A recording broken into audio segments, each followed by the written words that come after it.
အခုဆရာဒီမှာပေါ့နော် ZBrush မှာဆရာသင်ခန်းစာတွေလုပ်နေရင်းနဲ့เนาะsculpting လုပ်တာမှာကျွန်တော်တို့ဒီအခက်အခဲလေးတစ်ခုရှိတာပေါ့နော်အဲ့ဒါလေးကိုဖြည့်ရှင်းတဲ့နည်းလေးကိုဆရာဒီမှာဝင်ပြပေးတင်ပါတယ်အဲ့ဒါကဆရာအခုသုံးနေတဲ့ Blender version က 3.2.2 ပေါ့အခုဒါနောက်ဆုံး version ပါပဲเนาะအခုထွက်တဲ့ version အဲ့ဆိုတော့ဒီ version ဘယ် version ကစဖြစ်လဲတော့မသိဘူးเนาะဆရာ sculpting မလုပ်တာနည်းနည်းကြာသွားပြီဟိုရိုး lesson တွေလုပ်နေတဲ့အတွက်ကြောင့်အဲ့တော့အရင်တော့ဆရာ sculpting တွေလုပ်ပြီးတော့ဒီ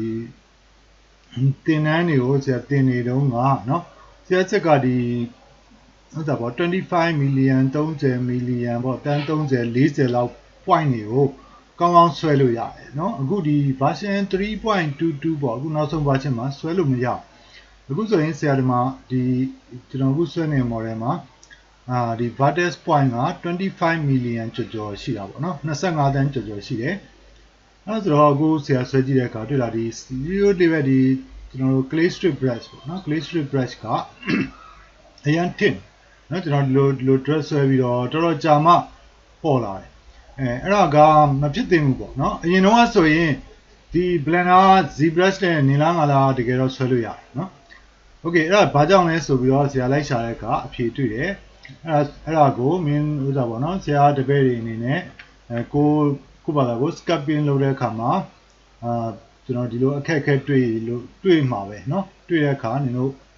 သိအောင်လို့ဆရာပြောပြတာနည်းနည်းလေးနှိုင်းရှုပ်ချလိုက်ရเนาะအဲ့တော့ဘာလဲဆိုတော့လွယ်လွယ်လေးဒီနာ sculpting option ဆိုတာရှိတယ် option နဲ့က auto masking မှာ topology ဆိုတဲ့အမှတ်က automatic set ဖြစ်တယ်เนาะဒါ default ပဲသူ့ဘာသူ automatic ဘာလို့ setting ဖြစ်နေလဲမသိဘူး topology ဆိုတော့ဒီကောင်ကတစ်ဆက်သေးတွေကိုပဲသူကဆွဲတာပေါ့တစ်ဆက်သေးမဟုတ်တာတွေရှောင်တာအဲဆိုတော့ကျွန်တော်ဆွဲတဲ့ခါဒီမှာအဲ့ဒီ topology ကိုသူကပြန်တွက်နေတဲ့အတွက်ကြောင့်ကြာနေတာဟုတ်လားအဲ့ဒါဆိုဒီ option နဲ့ဝင်ဒီ topology ဆိုတဲ့အမှတ်ကလေးကိုဖြိုးလိုက်ရင်ကျွန်တော်တို့က25 million AC ဆွဲလိုက်တာလုံးဝအထင်ကောင်းမရှိဘူးဟုတ်လားအဲ့ဆိုတော့ဆရာရင်တော့ဆွဲဘူးတယ်80 million မှာတန်း80လောက်ထိဆရာ blender ထဲမှာဆွဲဘူးရယ်เนาะဆွဲလို့ရတယ်เนาะမတိမတာလေးပဲနည်းနည်းထစ်တယ်အခု25 million ဆိုတော့လုံးဝမထစ်ဘူးเนาะဘယ်လိုပဲဆွဲသိရမလားကျွန်တော်ကြိုက်လို့ဆိုလုံးဝမထစ်တဲ့အနေအထားရှိဟုတ်ပြီเนาะအဲဆိုတော့ဒီနေရာမှာကျွန်တော်ထစ်သွားတာအဲ့ဒါလေးเนาะဒါဆို blender version မှာသူတို့ developer တွေကဒီ Mac လေးကို automatic သူတို့ရှစ်ထားမိခဲ့တာဖြစ်နိုင်တယ်အဲဒါကြောင့်နင်တို့ဘာလုပ်မလဲဆို sculpting လုပ်ရင်ဒါလေးကိုဖြုတ်ပြီးတော့လုပ်ပါเนาะ auto masking ဒီ option ထဲမှာဟုတ်လားဒီကောင်နဲ့မဆိုင်ဘူးကျွန်တော်ကြည့်နေဒီ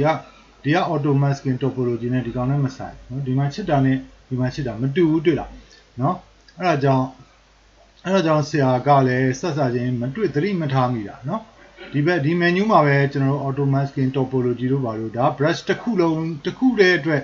လုပ်တဲ့ menu ပေါ့သိရမလားဒီကောင်ကြတော့ကျွန်တော်ဒီ clay strip brush တွေတက်ဒီ brush တွေတက်ပေါ့เนาะဒီ brush menu တွေကတစ်ခုချင်းစီအတွက်ကျွန်တော်တို့ပြင်တဲ့ menu တွေပေါ့ဒီ menu ကတော့ကျွန်တော်ထင်တယ်ရေဘူးရဖြစ်နေမယ်ဒီမှာ topology လုပ်တိုင်းဘယ် brush ပဲသုံးတော့ auto masking ကဖြစ်နေတယ်เนาะအဲ့ဆိုတော့ brush တွေအကုန်လုံးဘာပဲသုံးလေးနေတယ်ဟုတ်လားလုံးဝအလုပ်လုပ်လို့အဆင်မပြေတော့ point နေနည်းနည်းလေးနဲ့လုပ်နေလူကတော့ပြဿနာမရှိဘူးပေါ့လေဟုတ်လားဥမာ1 million လောက်နဲ့လုပ်နေတော့မသိတာဘူးပေါ့ဒါပေမဲ့ဆရာတို့ဆွဲသလိုမျိုးဒီလိုကျွန်တော်တို့တကယ် professional ဆွဲရင်လိုတယ်လေတန်း20တော့30လို့ဟုတ်လားအဲ့ဒါတွေဆွဲလူကြတော့တိုင်ပတ်သွားအောင်နော်အဲ့ဒါကြောင့်နင်တို့ဗာလဲဒီကောင် option လေးကိုသွားဒီက auto masking topology ဆိုတာလေးကိုဖြုတ်လိုက်ရင် okay သွားပြီနော်ဘယ် brush ကိုပဲဆွဲမလေးတော့နော်ဟုတ်ပြီနော်ဟုတ်ပြီအဲ့ဒါလေးသိအောင်လို့ဆရာ information ပေးတာပါ